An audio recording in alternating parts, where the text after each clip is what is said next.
Selamat siang. Kali ini saya akan melanjutkan membaca Injil Lukas, yaitu dari Injil Lukas yang ke-20. Pertanyaan mengenai kuasa Yesus.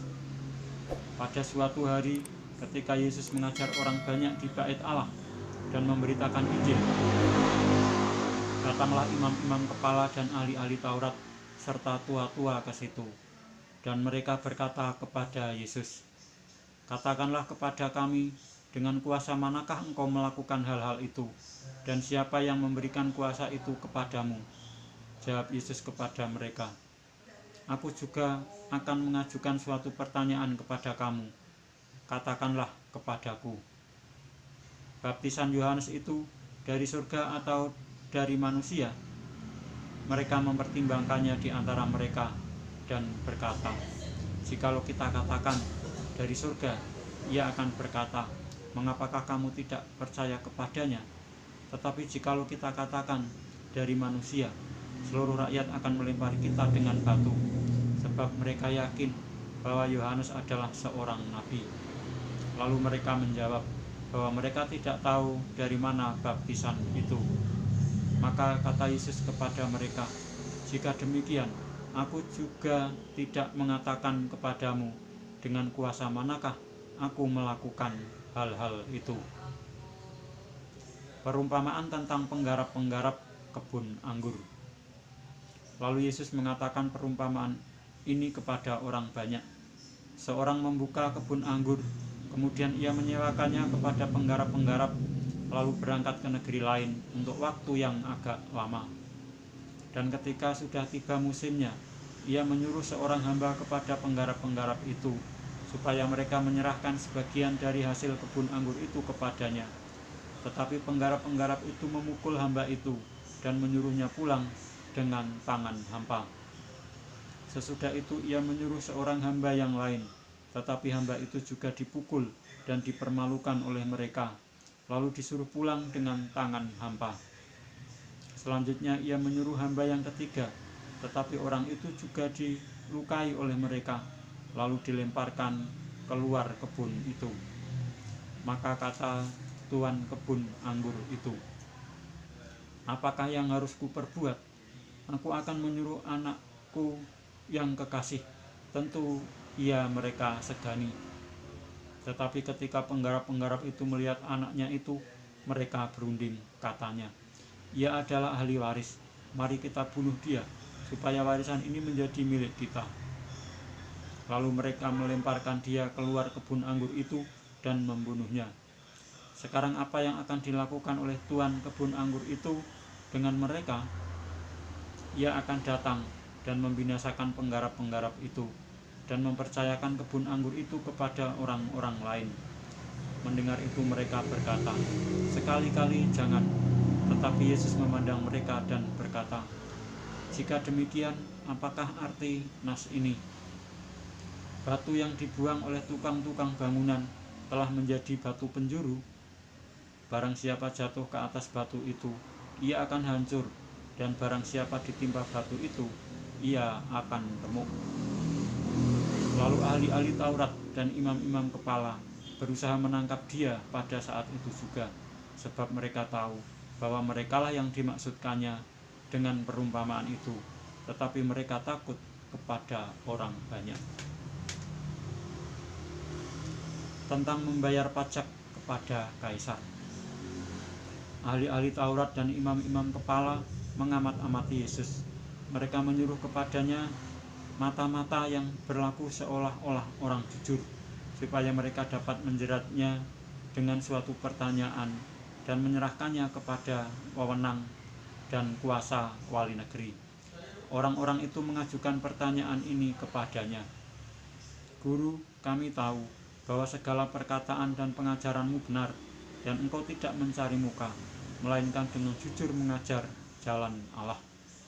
Apakah kami diperbolehkan membayar pajak kepada kaisar atau tidak?"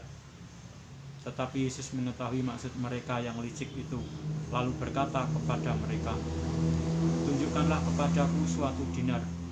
Gambar dan tulisan siapakah ada padanya?" Jawab mereka, "Gambar dan tulisan kaisar." Lalu kata Yesus kepada mereka, "Kalau begitu, berikanlah kepada Kaisar apa yang wajib kamu berikan kepada Kaisar, dan kepada Allah apa yang wajib kamu berikan kepada Allah." Dan mereka tidak dapat menjerat dia dalam perkataannya di depan orang banyak. Mereka heran akan jawabnya itu, dan mereka diam. Pertanyaan orang Saduki tentang kebangkitan. Maka datanglah kepada Yesus beberapa orang Saduki yang tidak mengakui adanya kebangkitan. Mereka bertanya kepadanya, "Guru, Musa menuliskan perintah ini untuk kita. Jika seorang yang mempunyai saudara laki-laki mati sedang istrinya masih ada, tetapi ia tidak meninggalkan anak, saudaranya harus kawin dengan istrinya itu dan membangkitkan keturunan bagi saudaranya itu. Adalah 7 orang bersaudara. Yang pertama kawin dengan seorang perempuan, lalu mati dengan tidak meninggalkan anak. Lalu perempuan itu dikawini oleh yang kedua dan oleh yang ketiga, dan demikianlah berturut-turut oleh ke-7 saudara itu. Mereka semuanya mati dengan tidak meninggalkan anak. Akhirnya perempuan itu pun mati. Bagaimana sekarang dengan perempuan itu? Siapakah di antara orang-orang itu yang menjadi suaminya pada hari kebangkitan? Sebab ke-7-nya telah beristrikan dia." Jawab Yesus kepada mereka, "Orang-orang dunia ini kawin dan dikawinkan, tetapi mereka yang dianggap layak untuk mendapat bagian dalam dunia yang lain itu dan dalam kebangkitan dari antara orang mati tidak kawin dan tidak dikawinkan. Sebab mereka tidak dapat mati lagi. Mereka sama seperti malaikat-malaikat, dan mereka adalah anak-anak Allah, karena mereka telah dibangkitkan." Tentang bangkitnya orang-orang mati, Musa telah memberitahukannya dalam nas tentang semak duri, di mana Tuhan disebut Allah Abraham, Allah Ishak, dan Allah Yakub. Ia bukan Allah orang mati, melainkan Allah orang hidup, sebab di hadapan Dia semua orang hidup. Mendengar itu beberapa ahli Taurat berkata, "Guru, jawabmu itu." Saya ulangi. Mendengar itu beberapa ahli Taurat berkata, "Guru, jawabmu itu tepat sekali." Sebab mereka tidak berani lagi menanyakan apa-apa kepada Yesus. Hubungan antara Yesus dan Daud. Tetapi Yesus berkata kepada mereka, "Bagaimana orang dapat mengatakan bahwa Mesias adalah anak Daud? Sebab Daud sendiri berkata dalam kitab Mazmur, 'Tuhan telah berfirman kepada Tuanku, duduklah di sebelah kananku, sampai kubuat musuh-musuhmu menjadi tumpuan kakimu.' Jadi Daud menyebut dia tuannya. Bagaimana mungkin ia anaknya pula?" Yesus menasihatkan supaya waspada terhadap ahli-ahli Taurat. Ketika semua orang banyak mendengarkan, Yesus berkata kepada murid-muridnya, "Waspadalah terhadap ahli-ahli Taurat yang suka berjalan-jalan memakai jubah panjang dan suka menerima penghormatan di pasar, yang suka duduk di tempat terdepan di rumah ibadat dan di tempat terhormat dalam perjamuan, yang menelan rumah janda-janda dan yang mengelabui mata orang dengan doa yang panjang-panjang. Mereka itu pasti akan menerima hukuman yang lebih berat." Saya lanjutkan membaca Injil Lukas yang ke-21. Persembahan seorang janda miskin. Ketika Yesus mengangkat mukanya, ia melihat orang-orang kaya memasukkan persembahan mereka ke dalam peti persembahan. Ia melihat juga seorang janda miskin memasukkan 2 peser ke dalam peti itu. Lalu ia berkata, "Aku berkata kepadamu, sesungguhnya janda miskin ini memberi lebih banyak daripada semua orang itu. Sebab mereka semua memberi persembahannya dari kelimpahannya, tetapi janda ini memberi dari kekurangannya, bahkan ia memberi seluruh nafkahnya." Bait Allah akan diruntuhkan. Ketika beberapa orang berbicara tentang bait Allah, dan mengagumi bangunan itu yang dihiasi dengan batu yang indah-indah dan dengan berbagai-bagai barang persembahan. Berkatalah Yesus, apa yang kamu lihat di situ, akan datang harinya di mana tidak ada satu batu pun akan dibiarkan terletak di atas batu yang lain. Semuanya akan diruntuhkan. Permulaan penderitaan. Dan murid-murid bertanya kepada Yesus, katanya, "Guru, bila manakah itu akan terjadi? Dan apakah tandanya kalau itu akan terjadi?"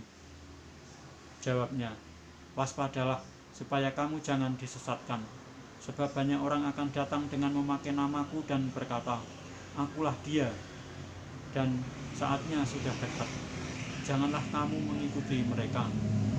Dan apabila kamu mendengar tentang peperangan dan pemberontakan, janganlah kamu terkejut, sebab semuanya itu harus terjadi dahulu, tetapi itu tidak berarti kesudahannya akan datang segera." Ia berkata kepada mereka, "Bangsa akan bangkit melawan bangsa, dan kerajaan melawan kerajaan, dan akan terjadi gempa bumi yang dahsyat, dan di berbagai tempat akan ada penyakit sampar dan kelaparan, dan akan terjadi juga hal-hal yang mengejutkan dan tanda-tanda yang dahsyat dari langit. Tetapi sebelum semuanya itu, kamu akan ditangkap dan dianiaya. Kamu akan diserahkan ke rumah-rumah ibadat dan penjara-penjara. Dan kamu akan dihadapkan kepada raja-raja dan penguasa-penguasa oleh karena namaku. Hal itu akan menjadi kesempatan bagimu untuk bersaksi. Sebab itu, tetapkanlah di dalam hatimu, supaya kamu jangan memikirkan lebih dahulu pembelaanmu. Sebab aku sendiri akan memberikan kepadamu kata-kata hikmat, sehingga kamu tidak dapat ditentang atau dibantah lawan-lawanmu. Dan kamu akan diserahkan juga oleh orang tuamu, saudara-saudaramu, kaum keluargamu, dan sahabat-sahabatmu, dan beberapa orang di antara kamu akan dibunuh.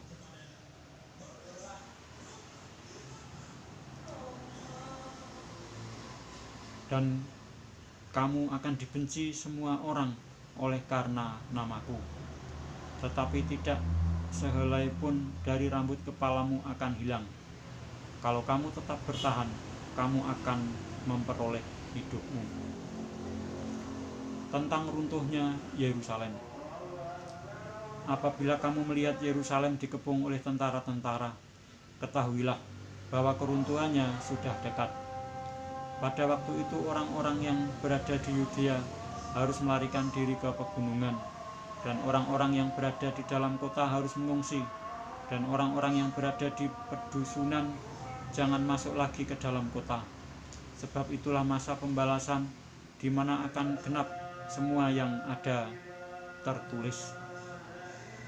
Celakalah ibu-ibu yang sedang hamil atau yang menyusukan bayi pada masa itu, sebab akan datang kesesakan yang dahsyat atas seluruh negeri dan murka atas bangsa ini, dan mereka akan tewas oleh mata pedang dan dibawa sebagai tawanan ke segala bangsa.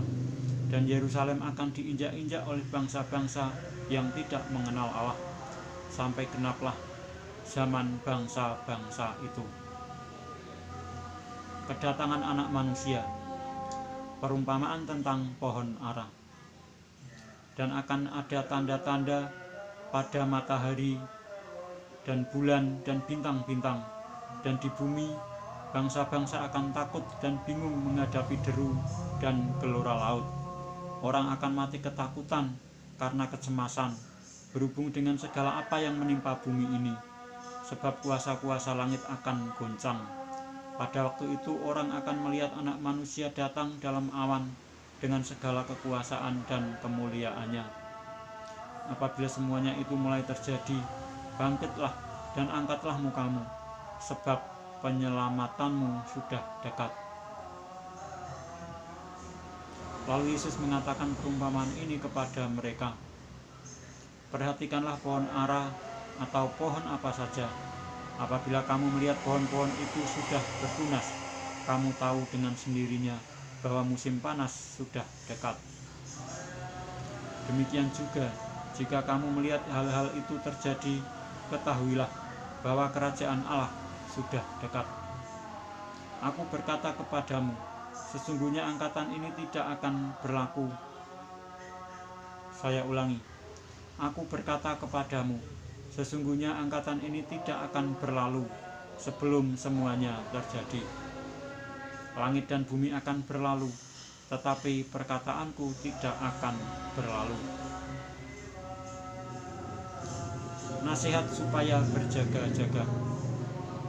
Jagalah dirimu, supaya hatimu jangan syarat oleh pesta pora dan kemabukan, serta kepentingan-kepentingan duniawi, dan supaya hari Tuhan jangan dengan tiba-tiba jatuh ke atas dirimu seperti suatu jerat, sebab ia akan menimpa semua penduduk bumi ini.